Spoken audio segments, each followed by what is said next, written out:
Shalom, puji Tuhan, saya bersyukur hari ini bisa melanjutkan kesaksian hidup saya yang ke-56 di channel Bukit Sion. Saya bersyukur ya, semua ini karena kemurahannya. Saya diberi kesempatan lagi untuk menyampaikan pesannya hari ini. Sebelum saya memulai acara ini, saya akan berdoa terlebih dahulu. Bapa yang baik, dalam nama Yesus, Bapa di surga, hamba menyerahkan acara ini dari awal sampai akhir dalam pimpinan Roh Kudus-Mu. Pakailah hamba-Mu ini sebagai alat-Mu. Terima kasih ya Bapa, haleluya, amin. Di kesempatan ini saya akan menyampaikan dua tema. Yang pertama yaitu Tuhan Yesus saja cukup. Ya, saya diberi tema ini melalui lagu rohani Kristen berbahasa Inggris yang berjudul Jesus is Enough for Me, ya, dari Hillsong Worship. Jadi tema ini terinspirasi dari lagu tersebut. Dan memang ada pesan Tuhan khusus ya yang ingin disampaikan pada kita semua dikasihinya dimanapun berada. Kita diingatkan, kita jangan main-main lagi dengan dosa. Dosa itu serius bagi Tuhan. Dan Tuhan tidak mau kompromi dengan dosa. Ya, seringkali ya kita jatuh dalam dosa. Itu karena kita masih khawatir ya, masih takut ya, masih takut, khawatir ya, tidak percaya bahwa Tuhan Yesus itu cukup bagi kita. Amin. Ya, kalau kita merasa Tuhan Yesus itu cukup bagi kita tidak akan merasa takut dan khawatir lagi. Ya. Karena apa? Karena segala kekurangan kita, ya, segala kesulitan kita, segala kegagalan kita, itu Tuhan Yesus memberi kekuatan, ya, memberi pengharapan dengan kekuatannya, dengan kuasanya, dengan powernya. Ya, Tuhan itu Maha Kuasa, apa yang tidak bisa Tuhan Yesus lakukan. Jadi Tuhan Yesus saja cukup bagi kita, amin. Syairnya saya terjemahkan ke bahasa Indonesia ya. Bagus sekali syairnya, saya bacakan sebentar. Tuhan Yesus cukup bagiku. Dalam segala kekurangan, Dia menunjukkan kekuatannya dan kasih-Nya tak terbatas. Tuhan Yesus cukup bagiku. Dalam segala kesulitan, Dia memberi kekuatan dan menuntun langkahku. Tuhan Yesus cukup bagiku. Dalam segala kegagalan, Dia memberi pengharapan dan kasih yang tak pernah berakhir. Amin ya. Sungguh indah syairnya. Saya bacakan di 2 Korintus 12 ayat 9 ya. Ini berhubungan dengan tema. Kita ketemu ya. Namun jawab Tuhan kepadaku, cukuplah anugerahku bagimu. Sebab justru dalam kelemahanlah kuasaku menjadi sempurna. Amin ya. Selanjutnya Filipi 4 ayat 19.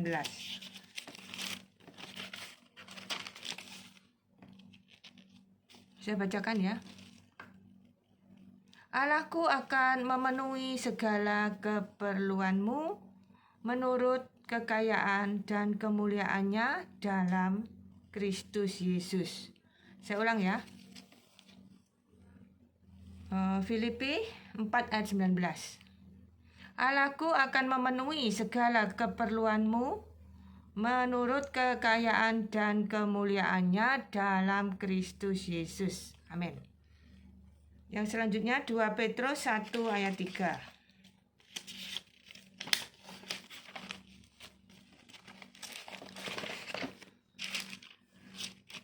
Kita ketemu ya.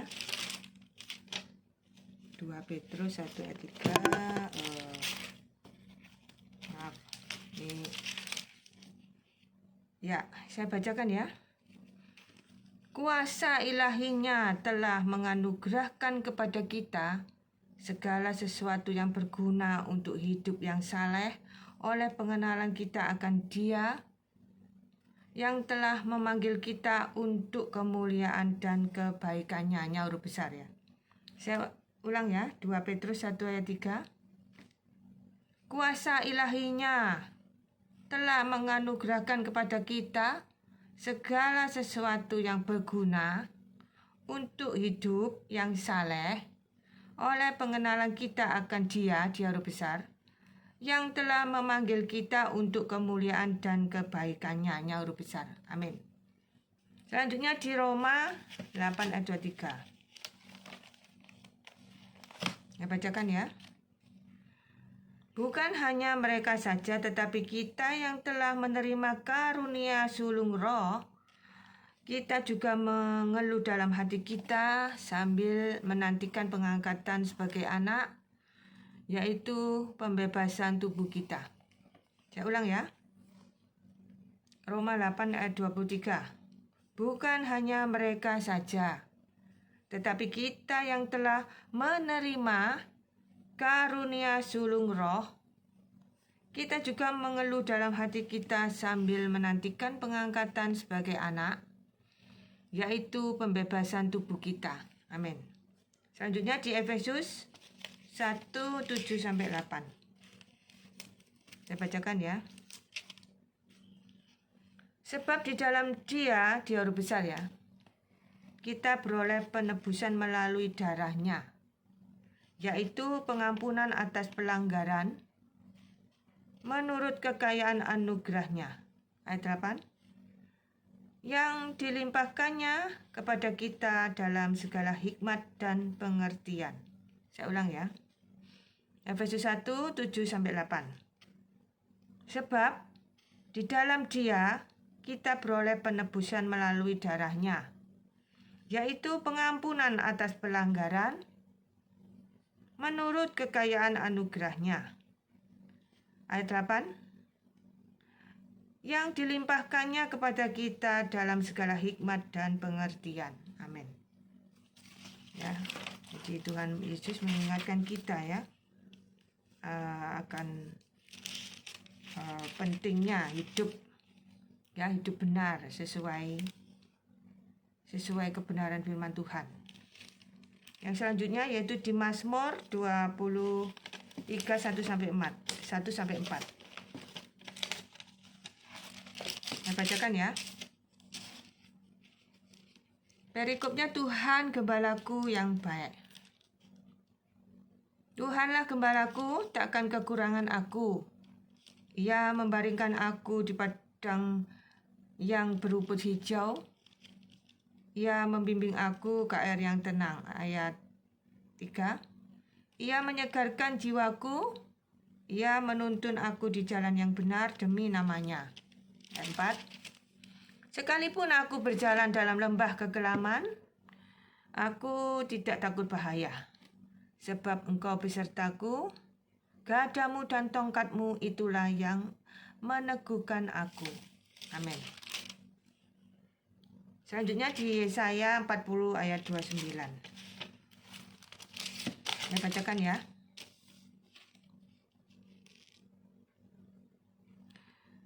Dia memberi kekuatan kepada yang lelah dan menambah semangat kepada yang tiada berdaya.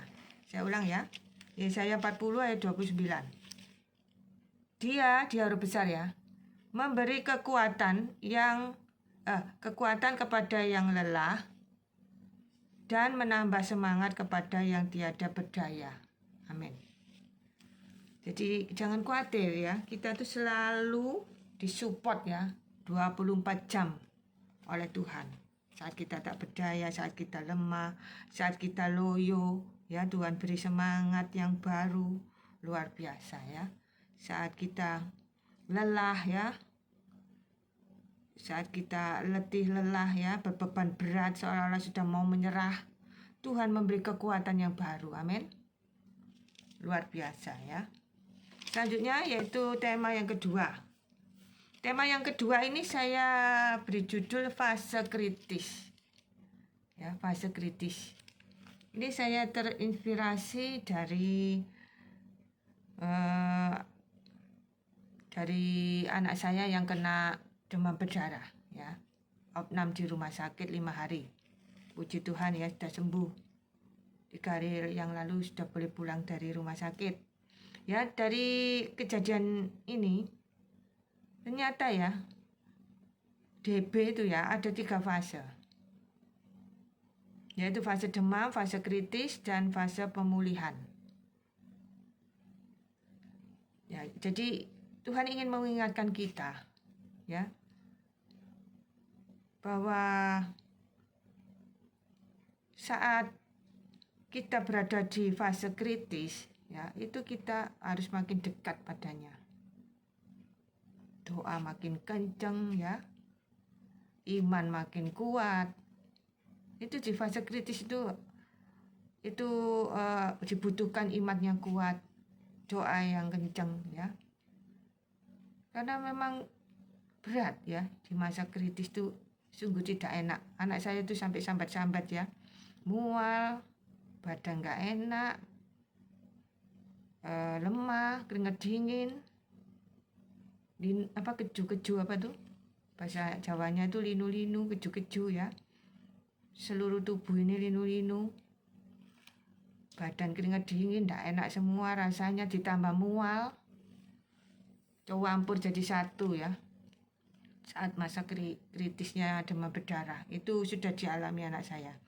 Yang belum mengalami mungkin tidak merasakan ya bagaimana tidak enaknya ya di masa fase kritis penderita demam berdarah ini.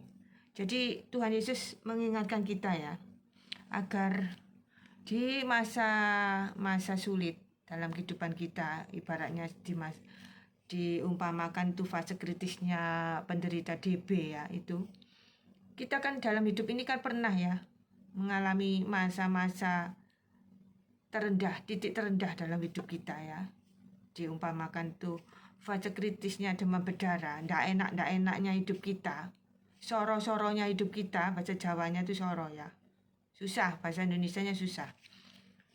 Saat kita dihantam berbagai macam masalah dari kanan, kiri, atas, bawah ya, ditambah lagi masalah yang baru, ini belum selesai, nambah lagi masalah yang baru, beban yang baru, tantangan yang baru, rintangan yang baru, badainya tak double-double mungkin.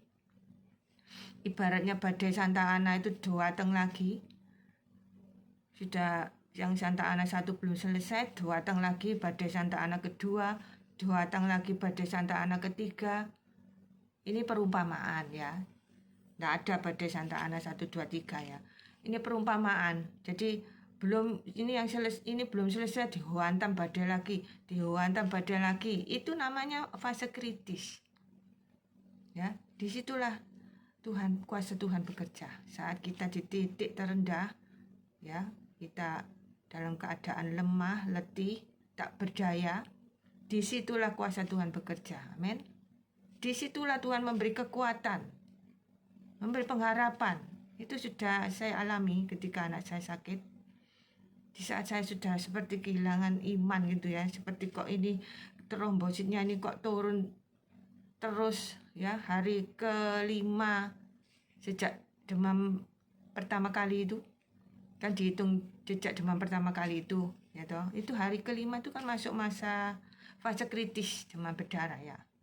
Itu trombosit anak saya itu terjun bebas sampai 25 terakhir itu. Sudah rasanya tuh sudah seperti mau turun lagi gitu loh ya. Karena cepat sekali turunnya. Ini kalau turun lagi, katanya susternya bilang, ini kalau turun lagi nanti diterapi atau gimana, atau masuk ICU gitu loh. Pokoknya seperti menakut-nakuti gitu loh. Jadi saya ini tambah takut. Padahal saya ini sudah percaya Tuhan Yesus, tapi ya namanya manusia ya, kadang di fase-fase kritis itu bisa goyah gitu. Tapi puji Tuhan ya, meskipun kita goyah, kita bertobat. Saat kita goyah, kita bertobat, kita beriman kembali ya, percaya Tuhan tolong, kita berdoa terus, maju terus dengan iman ya, berdoa terus, percaya Tuhan tolong. Akhirnya ya, di saat yang kritis tadi, Puji Tuhan ya, DP-nya meningkat 1. Ya, jadi dari 26 itu dites darah ya. Berapa jam kemudian itu meningkat jadi 26. Ya. Kalau sudah meningkat sedikit itu biasanya meningkat terus ya. Jadi ya puji Tuhan. Ya, besoknya dites lagi sudah meningkat 49. Terus meningkat terus ya puji Tuhan ya. Berarti itu sudah masa pemulihan. Demikian juga dalam hidup ini ya. Jangan khawatir saat kita di lembaga kelaman atau fase kritis tadi kan kita umpamakan berada di lembah kelam. Tuhan Yesus itu ada bersama kita ya. Sehingga kita bisa melewati lembah kelam tersebut. Kita hanya melewati loh ya, tidak menetap di lembah kelam tersebut. Jadi jangan khawatir. Ya, jangan khawatir kalau kita mengalami masa kritis itu kita hanya melewatinya saja. Dan itu pun melewati bersama Tuhan Yesus. Pasti kita bisa melewati masa kritis itu dengan baik ya. Dan Tuhan memberi pengharapan. Seperti kasus DB ini ya, setelah fase kritis ada fase pemulihan loh. Ya. Jadi bersama Tuhan Yesus kita dipulihkan. Amin. Jadi jangan takut ya jika kita mengalami berbagai macam tantangan hidup, kesulitan hidup, itu kita lagi masuk ke fase kritis. Ya. Seperti orang sakit demam berdarah itu masuk ke fase kritis. Memang gak enak, memang sangat menyakitkan ya, sangat menggoncangkan iman ya. Jadi iman itu harus benar-benar kuat saat kita masuk ke fase kritis ini. Tapi setelah melewati fase kritis itu, ya ada pengharapan dan semua dipulihkan, semua akan baik-baik saja. Semua kembali ke seperti semula ya, diberi kekuatan yang baru ya, kesehatan yang baru, semangat yang baru, harapan baru, masa depan yang baru, semuanya baru. Ya, itu fase pemulihan. Jadi kita diberkati lebih lagi ya, lebih diberkati, lebih berbahagia, itu fase pemulihan. Amin. Kita baca ya di sesuai tema ini ya, di Mazmur 23 ayat 4. Nah, saya bacakan ya. Sekalipun aku berjalan dalam lembah kegelaman, aku tidak takut bahaya, sebab Engkau besertaku. Gadamu dan tongkatmu itulah yang meneguhkan aku. Amin. Ini seperti yang di tema yang pertama tadi ya. Jadi jangan takut akan apapun juga ya, karena Tuhan pasti menolong kita tepat waktu. Amin. Itu yang sudah saya alami ya. Saat anak saya DB, Tuhan menolong tepat waktu. Sungguh luar biasa. Sungguh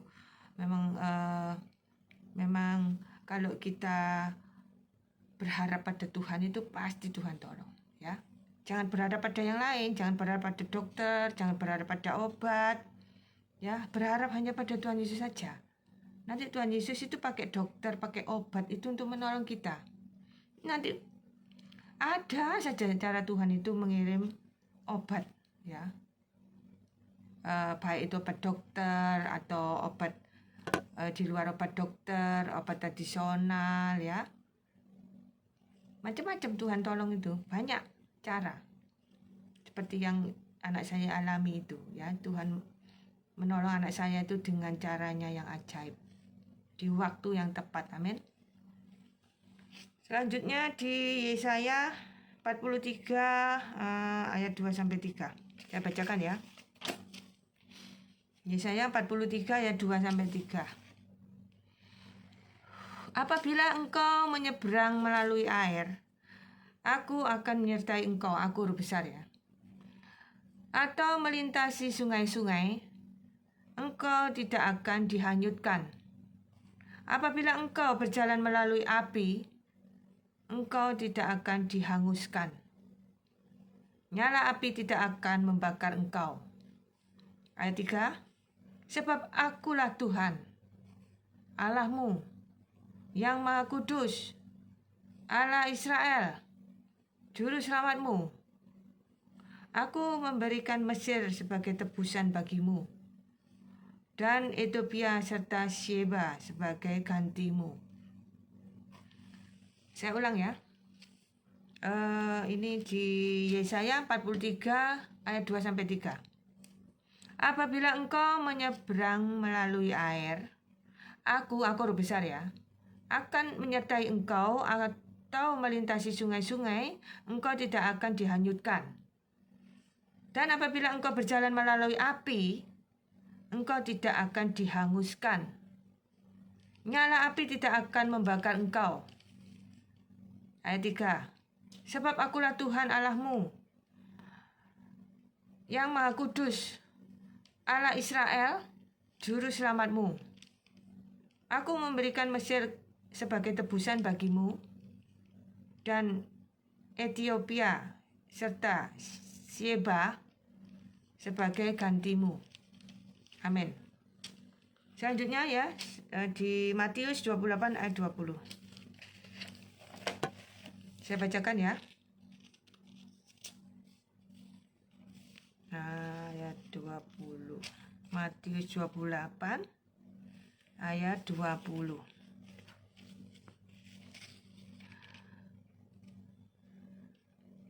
Dan ajarlah mereka melakukan segala sesuatu yang telah kuperintahkan kepadamu. Saya ulang ya. Matius 28 ayat 20. Dan ajarlah mereka melakukan segala sesuatu yang telah kuperintahkan kepadamu. Ketahuilah, aku huruf besar ya, menyertai kamu senantiasa sampai akhir zaman. Amin. Ya, jadi itulah pesan Tuhan hari ini yang harus kita perhatikan. Saya akhiri acara ini sampai di sini. Terima kasih ya sudah mengikuti acara ini dari awal sampai akhir. Sampai ketemu di acara saya selanjutnya. Salam, Tuhan Yesus memberkati.